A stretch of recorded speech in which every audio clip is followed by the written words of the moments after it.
తాకట్టులో ఉన్న బంగారాన్ని విడిపించి ఆ రోజున్న మార్కెట్ ధర కట్టి మిగిలిన డబ్బును మీకు అందిస్తుంది ఎస్వీఎస్ గోల్డ్.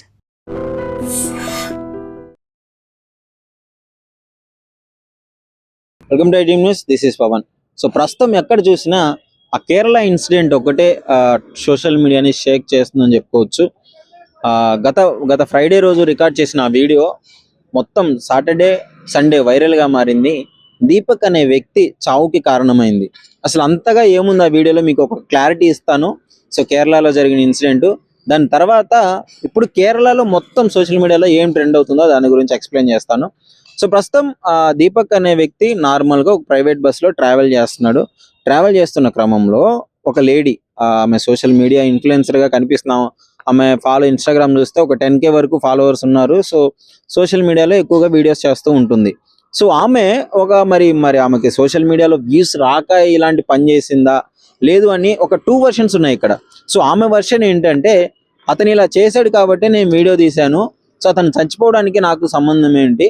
అతను వీక్గా ఉన్నాడు, అతను మానసికంగా వీక్ అయిపోయి అతను చేసిన తప్పునే నేను చూపించాను, అది నా రైట్ అని చెప్పేసి ఆమె మాట్లాడడం జరిగింది. కానీ ఇంకో వర్షన్, చనిపోయిన దీపక్ అతని వర్షన్ చూసుకుంటే, ఆమె బస్లో వెళ్ళేటప్పుడు వీడియో తీసుకుంది. వీడియో తీసుకున్నప్పుడు తన మోచ ఏదైతే ఉందో తనకి టచ్ అవ్వడము, ఒక 2-3 సార్లు వీడియో తీసుకోవడము, టచ్ అయిన వీడియో సోషల్ మీడియాలో వైరల్ అయింది. సో అక్కడ క్లియర్గా వీడియో చూస్తే పర్సనల్లీ నాకేమనిపించిందంటే, ఆమె కావాలని వీడియో తీసుకొని ఆమె దగ్గర జరిగినట్టు అనిపించింది. సో అది అన్ఫార్చునేట్గా జరిగినట్టే ఉంది వీడియో చూస్తే. కానీ ఆ రోజు ఆ ఫ్రైడే, సాటర్డే, సండే మాత్రము సోషల్ మీడియాలో విపరీతంగా వైరల్ ఉంది. కేరళలో చాలా మంది రెస్పాండ్ అయ్యారు. ఇప్పుడు సోషల్ మీడియాలో ఏదైనా ఒక ఇన్సిడెంట్ జరిగితే సో మోస్ట్లీ చాలా మంది రెస్పాండ్ అవుతుంటారు, వాళ్ళ ఒపీనియన్స్ చెప్తుంటారు.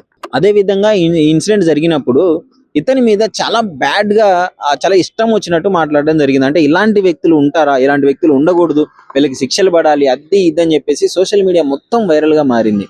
సో ఆ ఇన్సిడెంట్ చూసుకున్నప్పుడు అతడు ఆ వీడియో వచ్చి, ఎందుకంటే ఇప్పుడు ఇలాంటి సోషల్ మీడియాలో ఒక వీడియో పెడితే అతని ఫ్యామిలీకి వెళ్తుంది, అతని పిల్లలకి వెళ్తుంది, అతని పేరెంట్స్కి వెళ్తుంది, చుట్టాలకు వస్తుంది. సో అందరూ ఈ వీడియో చూస్తారు. సో పర్సనల్లీ అందరూ ఇంటికి వచ్చి అడుగుతుంటారు, ఏంది ఇలా చేశారు, మీ వారు ఇలా చేశారు, మీ కొడుకు ఇలా చేశాడు అని చెప్పేసి విపరీతంగా పలకరింపు. ఎప్పుడు రాని వాళ్ళు కూడా ఆ రోజు వచ్చి అట్లా మాట్లాడడం జరుగుతుంది. చుట్టుపక్కల వాళ్ళు అడగడం జరుగుతుంది. ఆఫీస్లో ఎక్కడ చూసినా ఇదే విధమైన చర్చ జరుగుతుంది అతని చుట్టూ. సో అతనైతే వాళ్ళ ఫ్రెండ్స్కి, వాళ్ళ ఇంట్లో ఉండే వాళ్ళకి, వాళ్ళ ఊరి వాళ్ళకి, అదేవిధంగా అతనికి ఎవరైతే జాబ్ ఇచ్చారో అతనికి, వాళ్ళందరికీ చెప్పి చాలా బాధపడుతుండేవాడంట. అసలు నేను ఏ తప్పు చేయలేదు. అక్కడ వీడియో చూస్తే మీకు క్లియర్గా అర్థమవుతుంది. అదంతా మీరు ఒకసారి పర్టికులర్గా వీడియో చూడండి, నేను ఏదన్నా తప్పు చేసినట్టు ఉందా అని చెప్పేసి మాట్లాడినప్పుడు, యాక్చువల్లీ అతనికి జాబ్ ఇచ్చిన, అతను ఒక టెక్స్టైల్ కంపెనీలో పనిచేస్తాడంట. వాళ్ళ ఓనర్ కూడా చెప్పాడంట, నువ్వేం భయపడమాకు, నువ్వేం బాధపడమాకు, మనం లీగల్గా వెళ్దాము, లీగల్గా చూసుకుందాము, నువ్వేంటో మాకు తెలుసు, నేను నీకు సపోర్ట్ ఉంటాను అని చెప్పేసి క్లియర్గా ఆమె పెట్టిన వీడియో ప్రూఫ్ని పట్టుకొని మనం లీగల్గా వెళ్దాము అని చెప్పడం జరిగింది. కానీ ఈ సోషల్ మీడియాలో వచ్చే కామెంట్స్ని తట్టుకోలేక అతను మానసికంగా కృంగిపోయి చనిపోవడం జరిగింది, సూసైడ్ చేసుకొని. సో ఇంత జరిగిన తర్వాత ఇప్పుడు సోషల్ మీడియాలో కేరళ మొత్తం చాలామంది, ఆ మగవారందరూ, ఆఖరికి కండక్టర్ కూడా ఒళ్ళంతా అట్టముక్కలు కట్టుకొని టికెట్లు ఇచ్చే పరిస్థితికి అక్కడ కేరళ ప్రభుత్వం వచ్చింది. దీని మీద చాలా విపరీతమైన మీమ్స్, వీడియోస్ వైరల్ అవుతున్నాయి. కొంతమంది హ్యాండ్స్కి ఇక్కడ కొంచెం ముళ్ళున్న కొమ్మలు కట్టుకొని రావడము, ఇంకా రకరకాల ఒంటి నిండా మన జాలి తగిలించుకొని బయటికి వెళ్ళడము, ఇలాంటి వీడియోలన్నీ సోషల్ మీడియాలో విపరీతంగా వైరల్ అవుతున్నాయి. సీటుకి మధ్య ఒక అట్టముక్కను పెట్టేసుకొని వాళ్ళకి టచ్ అవ్వకుండా చూసుకోవడము. సో ఇలాంటి వీడియోలన్నీ విపరీతంగా వైరల్ అవుతున్నాయి. సోషల్ మీడియా మొత్తం షేక్ చేస్తుందని చెప్పుకోవచ్చు. ఈ ఇన్సిడెంట్లో ముఖ్యంగా తప్పు ఎవరిది అని చూసుకుంటే అది లీగల్గా వెళ్ళొచ్చు, లీగల్గా ఆ డిపార్ట్మెంట్ తీసుకుంటుంది, కోర్టు తీసుకుంటుంది, తప్పు ఎవరిదో కోర్టు డిసైడ్ చేస్తుంది. బట్ ఇష్టం వచ్చినట్టు, అంటే ఒక చిన్న ఆలోచన కూడా లేకుండా ఇలా ఒక వీడియో తీసి పెట్టడం వల్ల ఒక వ్యక్తి చనిపోవడం జరిగింది. ఒక అమాయకమైన వ్యక్తి తన ప్రాణాలను కోల్పోవడం జరిగింది. సో ఒక సాధారణ వ్యక్తి, ఒక మధ్యతరగతి పరుగుగల కుటుంబము, అతను తట్టుకోలేక చనిపోవడం జరిగింది. సో ఇప్పుడు సోషల్ మీడియాలోనే మొత్తం జడ్జిమెంట్లు పాస్ చేసేస్తున్నారు, మొత్తం క్యారెక్టర్ అసాసిన్ చేసేస్తున్నారు. ఒక చిన్న వీడియో డిసైడ్ చేయలేదు, బట్ ఆ వీడియోని చూసుకొని, ఆ క్లిప్ను చూసుకొని వాళ్ళు ఇష్టం వచ్చినట్లు మాట్లాడడం వల్ల ఒక కేరళ ఇన్సిడెంటే కాదు, ఇంతకు ముందు కూడా మనం చాలా ఇన్సిడెంట్లు చూసాం. అలా అని చెప్పేసి అట్లా తీయొద్దు అని చెప్పట్లేదు, బట్ ఇంతకు ముందు కూడా చాలా ఇన్సిడెంట్లు జరిగాయి. అది న్యాచురల్ గా ఒక వ్యక్తి చేసే ఆ దుర్మార్గమైన వీడియోని అది ఎదుటి పర్సన్ తెలియకుండా తీసి దాన్ని సోషల్ మీడియాలో పెట్టడము, అతని మీద యాక్షన్ తీసుకోవడం జరిగింది. ఇలాంటి వరకు ఓకే. కానీ మనం సోషల్ మీడియాలో ఎదగాలని చెప్పేసి ఒక అమాయకుడి దగ్గరికి వెళ్ళి వీడియోస్ తీసుకొని అతన్ని ఈ విధంగా చనిపోయే వరకు మానసికంగా కృంగదీయడం అనేది అది తప్పు. ఇప్పుడు సోషల్ మీడియా మొత్తం అతడు చనిపోక ముందు ఎవరైతే యాంటీగా మాట్లాడారో ఇప్పుడు చనిపోయిన తర్వాత పాపం ప్రాణాలు తీసుకురాలేము, బట్ ఆ వీడియో చూసి మళ్ళీ అతనికి సపోర్ట్ గా వీడియోస్ రావడం జరుగుతుంది, కానీ ఉపయోగం అయితే ఏమీ లేదు.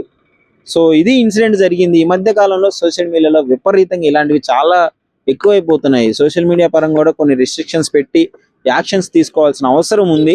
ఆమె 10,000 ఫాలోవర్స్ ఉన్నారు, వాటిని పెంచుకోవడం కోసం ఈ విధంగా చేయడము, ఒక వ్యక్తి ప్రాణాన్ని బలి తీసుకోవడం అనేది చాలా అన్యాయం. ఇక్కడ దీని గురించి కొంతమంది యువత కూడా ఉన్నారు, ఒకసారి అడిగి తెలుసుకుందాం అసలు వాళ్ళు ఏమనుకున్నారు అని చెప్పేసి. ఇన్సిడెంట్ మొత్తం చూస్తూనే ఉంటారు కదా, సోషల్ మీడియాలో మొత్తం వైరల్ అయిపోతుంది. So hi brother. హలో. ఇప్పుడు సోషల్ మీడియాలో ఒక కేరళ ఇన్సిడెంట్, బస్ ఇన్సిడెంట్ మీరు చూసారా? వైరల్ అవుతుంది కదా. అవునవును, చూసాను. సో దాని గురించి ఏమంటారు? పర్సనలీ అది జరిగిందో లేదో, లేకపోతే అది ఆల్ మేడప్ లేదో మాకు అంత తెలియదు, మొత్తం పిక్చర్ తెలియదు. But somehow we can tell కి ఒక చిన్న బిట్ చూసిన తర్వాత జస్టిఫై చేసి తనే ఇలా చేస్తుండు అని చెప్పడం మాత్రం that is not fair. And అందరూ ఒక మ్యాన్ పిచ్ కి, ఐ మీన్ మ్యాన్ చెప్పే విషయాలకి చాలా సార్లు నెగ్లెక్ట్ చేయడం, ఇది ఆఫెన్ హ్యాపెన్స్. అంటే ఒక అబ్బాయి చెప్పింది నమ్మరు, చాలా వరకు అంత వాల్యూ ఇవ్వదు, అది నడుస్తుంది. అదే ఒక వీడియో పెట్టగానే సోషల్ మీడియాలో ఆమెకి ఫాలోవర్స్ బాగా పెరిగిపోయి సపోర్ట్ ఉన్నా గానీ ఒక పర్సన్ అటువైపు నుంచి డిఫెండ్ చేసే విషయాలు ఎవరు చూడరు. ఇట్ సైడ్ తను అక్యూజేషన్ మాత్రమే చూస్తారు, డిఫెండింగ్ పాయింట్ మాత్రం ఎవరు చూడరు.